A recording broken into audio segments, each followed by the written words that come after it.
Hi, good afternoon everybody.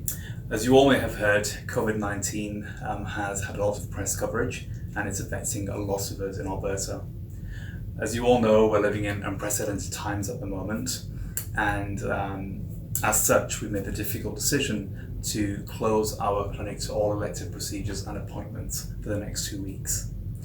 As per recommendations from the World Health Organization, Health Canada and the CDC, we think it's really important to be cautious and take measures to protect our patients and customers. We sincerely hope this is for a short time, but we will keep you updated with further information as we receive it. So during this time, our clinic phone lines are going to be open as per normal business hours to ensure our customers have access for scheduling new appointments. All virtual consults will be proceeding as per their normal times.